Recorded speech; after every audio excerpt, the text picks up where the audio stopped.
সেতু প্রকল্পে দুর্নীতির মিথ্যা অভিযোগ সৃষ্টির নেপথ্যে নোবেলজয়ী অধ্যাপক ডক্টর মোহাম্মদ ইউনূস। সরকারি দলের পক্ষ থেকে এমন বক্তব্য বিবৃতিকে ভিত্তিহীন দাবি করে এর প্রতিবাদ জানিয়েছেন ইউনূস সেন্টার। আজ বৃহস্পতিবার ইউনূস সেন্টার থেকে পাঠানো প্রতিবাদে একথা জানিয়ে আরও বলা হয়েছে, ডক্টর মোহাম্মদ ইউনূস বরাবরই দেশের মানুষের স্বপ্নের পদ্মা সেতু প্রকল্পের একজন সমর্থক এবং স্বপ্ন বাস্তবায়নে বাধা হয়ে দাঁড়ানোর কোনো প্রশ্নই আসে না। কর ফাঁকির জন্য ডক্টর ইউনূসের বিরুদ্ধে জরিমানা ধার্য করা এবং বিদেশে অর্থ পাঠানো সংক্রান্ত খবরেরও প্রতিবাদ জানানো হয়েছে। ইউনূস সেন্টারের প্রতিবাদে বলা হয়েছে, গত কয়েকদিন ধরে মাননীয় প্রধানমন্ত্রী শেখ হাসিনা, তার ছেলে প্রধানমন্ত্রী তথ্য প্রযুক্তি বিষয়ক উপদেষ্টা সজীব ওয়াজিদ জয়, কয়েকজন মন্ত্রী ও কয়েকজন সংসদ সদস্য, দেশের শীর্ষ আইন প্রণেতারা ফেসবুকে পোস্ট দিয়ে, সংসদে দাঁড়িয়ে, সংবাদ সম্মেলন করে এবং বিভিন্ন নীতি নির্ধারণী বৈঠকে পদ্মা সেতু প্রকল্পের দুর্নীতির মিথ্যা অভিযোগ সৃষ্টির নেপথ্যে নোবেল লরিয়েট অধ্যাপক ডক্টর মোহাম্মদ ইউনূসকে কঠোরভাবে অভিযুক্ত করে কটু ভাষায় বক্তৃতা বিবৃতি দিয়ে আসছেন। অধ্যাপক মোহাম্মদ ইউনূস পদ্মা সেতু প্রকল্পে দুর্নীতির সম্ভাবনা বিষয়ে প্রকাশ্যে বা ব্যক্তিগতভাবে কখনো কারো কাছে কোনো বিবৃতি দেননি।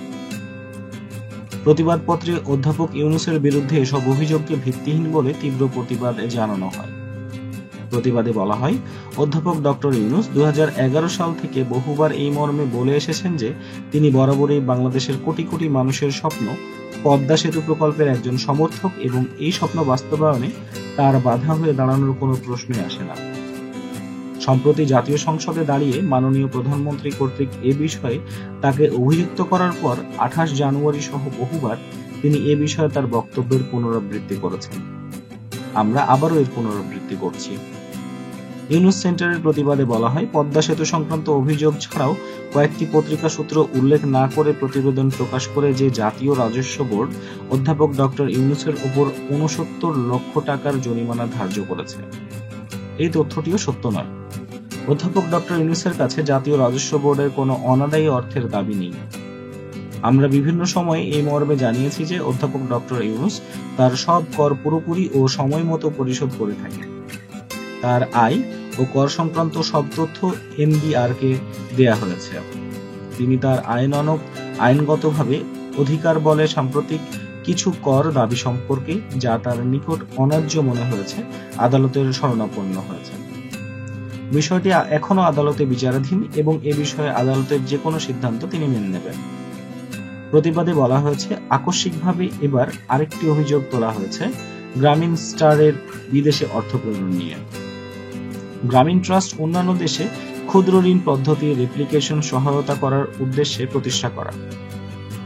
প্রতিবেদন অনুযায়ী গ্রামীণ ট্রাস্ট 1996-97 ও 2015-16 অর্থ বছরে ইউএসএআইডি, নেদারল্যান্ডস সহ কয়েকটি সাহায্য সংস্থা থেকে দাতা সাহায্য 47,35 লাখ টাকা সমপরিমাণ অর্থ 38টি দেশে বিভিন্ন ক্ষুদ্র ঋণ প্রকল্পে সহায়তার জন্য পাঠিয়েছে। প্রতিবেদনে দাবি করা হয়েছে, এই স্থানান্তরের বিষয়ে কেন্দ্রীয় ব্যাংকের অনুমোদন সংক্রান্ত কোনো তথ্য আয়কর ফাইলে নেই।